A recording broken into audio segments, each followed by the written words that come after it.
Dans cette vidéo, nous allons parler de comment gagner de l'argent en ligne. Pour essayer d'illustrer ce thème, je vais essayer de vous raconter mon histoire. Je vais vous parler de comment j'ai commencé sur le digital et où je suis aujourd'hui. Donc si tu ne me connais pas, je suis Anastasie Kadi, j'accompagne les femmes à lancer leur business. Si tu es nouvelle également sur cette chaîne, je te prie de t'abonner, de cliquer sur la cloche de notification pour ne plus rien rater. Car sur cette chaîne, tu vas découvrir des astuces qui vont te permettre de réussir dans tes affaires. Tu iras également à la barre de description, tu vas trouver un e-book gratuit qui va te permettre de comprendre les différentes étapes d'un commerce en ligne qui marche. Vous savez, il y a beaucoup ici, lorsqu'ils se lancent en affaires, au début, lorsque c'est difficile, ils se disent, ils abandonnent en fait. Moi, je vous dis que ce n'est pas la bonne solution. Le plus souvent, il faut persévérer. Et ce qui peut souvent arriver aussi, c'est que lorsque vous lancez une activité et que c'est difficile, ce que vous avez à faire, vous pouvez modifier. Vous voyez, parce que parfois, vous pouvez vendre un produit que ce n'est pas le produit réellement qui passe sur le marché. Raison pour laquelle également, je dis souvent, il faut essayer de suivre des personnes qui sont déjà arrivées pour savoir comment est-ce qu'eux, ils ont commencé et ce qu'ils font et ce qui a pu marcher avec eux. Ici, je vais essayer de vous parler de mon histoire, comme je vous ai dit, où j'ai commencé et où je suis aujourd'hui. Déjà pour commencer, ce que je vais vous dire, c'est que moi particulièrement, j'ai une licence en marketing. Quand j'ai eu ma licence, j'ai eu à travailler dans une école de formation. Pour ceux qui sont à Douala au Cameroun, il s'agit bien de CFOR Hôtellerie. J'ai dit déjà un coucou à M. Moukoko et Bénézet s'il m'écoute. Donc j'étais responsable commercial dans cette entreprise. Bon, c'est vrai, je menais bien mes activités, tout allait bien, mais je supposais que, parce que chacun se donne une certaine valeur. Moi, selon le salaire que je touchais, j'ai trouvé que c'était tellement minime pour moi que ça ne me suffisait pas, ça ne pouvait pas vraiment gérer mes arrières. Raison pour laquelle j'ai eu à démissionner, j'ai préféré me lancer à mon propre compte. Il s'agit ici de l'année 2016. Lorsque j'ai arrêté dans cette entreprise, ce que j'ai fait, c'est quoi? C'est vrai, je suis restée à la maison environ 2 à 3 mois. Déjà pour essayer de voir ce que je pouvais faire, pour essayer de réfléchir en quoi je peux faire pour que ça puisse me donner beaucoup d'argent. Et entre-temps, je voyais les gens qui postaient en ligne, je voyais des filles, des femmes qui mettaient certains produits sur Facebook. Je me suis dit que ça peut être intéressant. Déjà, je n'avais aucune idée du produit que je pouvais vendre. Je ne faisais que regarder, j'observais, je réfléchissais. Et un beau matin, j'ai décidé de vendre. C'est vrai, je ne vais pas entrer en détail parce que j'ai vraiment vendu plusieurs produits. Mais je vais ici aller sur le produit qui m'a vraiment propulsé. Donc, ce que j'ai fait, c'est quoi? C'est que j'ai eu une cousine qui n'était pas très loin de la maison. Elle vendait les chaussures. Qu'est-ce qui s'est passé? Avec mon idée de génie, parce que vous savez, comme je dis souvent, quand vous voulez vous lancer aussi en affaires, essayez de tourner les méninges, essayez de réfléchir, essayez de voir ce qui peut vraiment vous apporter de l'argent. Qu'est-ce que j'ai fait? Je suis allée voir ma cousine, elle avait son comptoir au quartier. Je lui ai fait savoir que, ok, toi tu vends les chaussures. Ce que moi je vais faire, je n'ai pas encore assez de capital pour pouvoir lancer mon activité. Je vais filmer tes chaussures, je vais les proposer et s'il y a les demandes, j'irai moi-même acheter au marché et ça pourra me générer de l'argent. C'est cette idée-là qui est venue dans ma tête et ce que j'ai fait, c'est quoi? C'est que je suis donc allée, j'ai filmé, j'ai pris des papiers tout blancs, bien blancs, propres. J'ai posé les pieds nus, c'était particulièrement les pieds nus. J'ai posé, j'ai filmé. Et quand j'ai filmé, j'ai mis à un prix vraiment très bas. Le prix était vraiment très bas, c'était 1500. Et au marché, on vendait la babouche à 1000 francs. Donc imaginez la suite. Donc une babouche qu'on vend à 1000 francs et moi je le vends à 1500. Déjà, je n'avais même pas vraiment les critères du marché. Je ne savais vraiment pas comment ça se passe. J'ai mis vraiment un prix très bas, de façon naïve, vraiment, de façon naïve parce que je ne m'y connaissais pas encore dans les affaires. Je débutais, comme je peux dire. Et ce jour, lorsque j'ai mis ces pieds nus en ligne, je vous assure, le retour était incroyable. Le retour était vraiment, désolé pour l'enfant, le retour était vraiment incroyable, de telle sorte que j'ai eu les demandes. Les gens ont passé les commandes, avec les différentes pointures. Ce que j'ai fait, j'ai demandé à ma cousine, comme je dis, il faut toujours avoir un mentor, quelqu'un qui vous accompagne. Ce que j'ai fait avec elle, c'est quoi? C'est que je lui ai demandé, s'il te plaît, essaie de m'accompagner, on ira au marché et je pourrai prendre les différentes commandes et aller livrer. Elle a donc accepté, c'est ce que nous avons fait. Nous sommes allés au marché. À ma grande surprise, c'est quoi? C'est que lorsque je suis arrivée, j'ai trouvé, il n'y avait plus de pointure, il n'y avait plus de couleur de ces chaussures-là, il n'y avait même plus. Pourquoi? Parce que dans ces marchés chinois, qu'est-ce qui se passe? Chaque semaine, il y a les nouveautés. Et il paraît que j'ai eu à filmer les chaussures il y a 2 semaines et sur le marché, ça n'existait plus.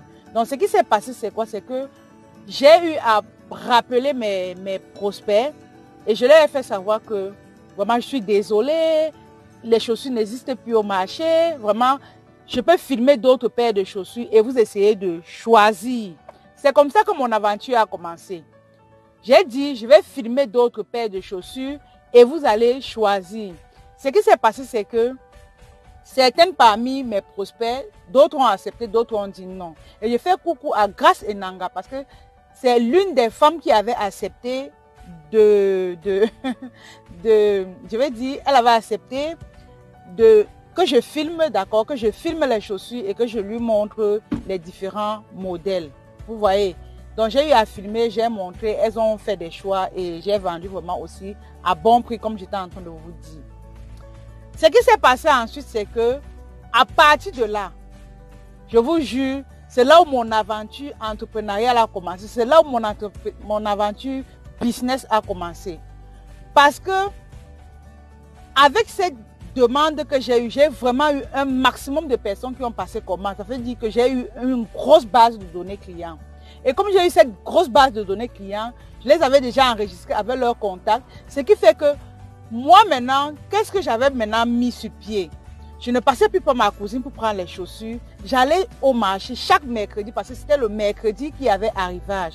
Et comme il y avait arrivage, ce que je faisais, c'est quoi? C'est que j'allais filmer les paires de chaussures sur les comptoirs des grossistes et je publiais. Ça veut dire que j'avais créé un groupe WhatsApp où j'avais mis tous ces contacts à l'intérieur. Vous voyez un peu l'idée que j'ai eue de filmer les chaussures de et à l'époque même, je ne savais même pas que ça existait. C'est venu waouh comme ça. Je ne savais même pas que ça existait, qu'on pouvait faire du dropshipping. C'est venu comme ça.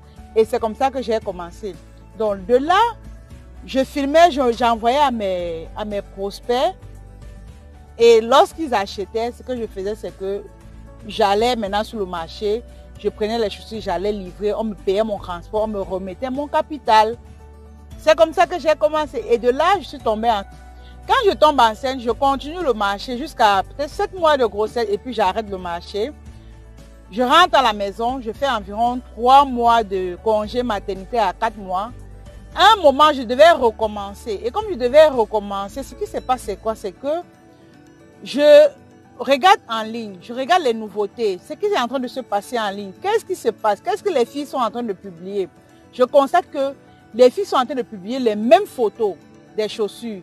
Tout le monde a les mêmes photos de chaussures. Je dis que mais qu'est-ce que c'est? Parce qu'à l'époque, bref, quand je commençais, quand tu prenais même la photo d'une concurrente, on te créait les problèmes en ligne.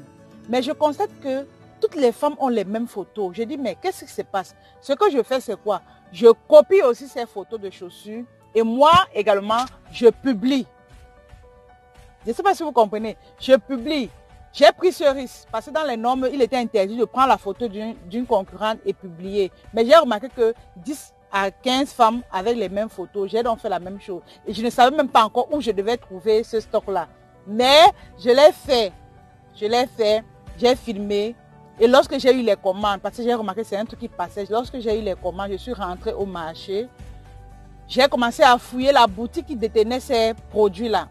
J'ai retrouvé la boutique. C'est là où on m'a fait savoir que il existe des groupes dans le marché. Et pour toi qui es en train de m'écouter, tu vas constater que, bref, si tu es à Douala, il y a les groupes dans les marchés qui, lorsqu'ils ont d'arrivage, les fournisseurs, lorsqu'ils ont d'arrivage, ce qu'ils font, c'est quoi?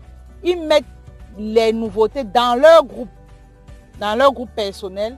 Et dans ce groupe, on retrouve des revendeurs comme nous, comme toi. D'accord? Donc, c'est ce que ces gens-là font. C'est comme ça que je me suis donc inscrit dans les groupes. J'ai commencé à poster ces produits. Et à l'époque, la vente en ligne était vraiment facile. Vous allez m'excuser si elle est longue, mais je tenais vraiment à expliquer cette histoire. La vente en ligne était vraiment facile dans la mesure où les algorithmes Facebook n'existaient pas vraiment. Il n'y avait pas de concurrence comme maintenant. C'était vraiment easy. La visibilité était très bonne. nous, on a vendu, on faisait vraiment beaucoup d'argent sur Internet. Ça, c'est une idée business que vous pouvez exploiter. Même jusqu'à présent, ça marche. Sauf que actuellement, il faut le faire avec vraiment beaucoup de stratégies. Et également, ne plus vendre comme à l'époque. Parce qu'à l'époque, on essayait de vendre dans les groupes. De nos jours, les groupes, c'est vrai, c'est bien. Mais si tu n'as pas une bonne stratégie de base, tu ne peux pas avancer. Pendant que j'étais en train de faire mes business en ligne, quand j'étais au Cameroun, je faisais mes dossiers pour l'immigration au Canada. Et lorsque ça a marché, je suis arrivée ici. C'était vraiment bien, c'était beau.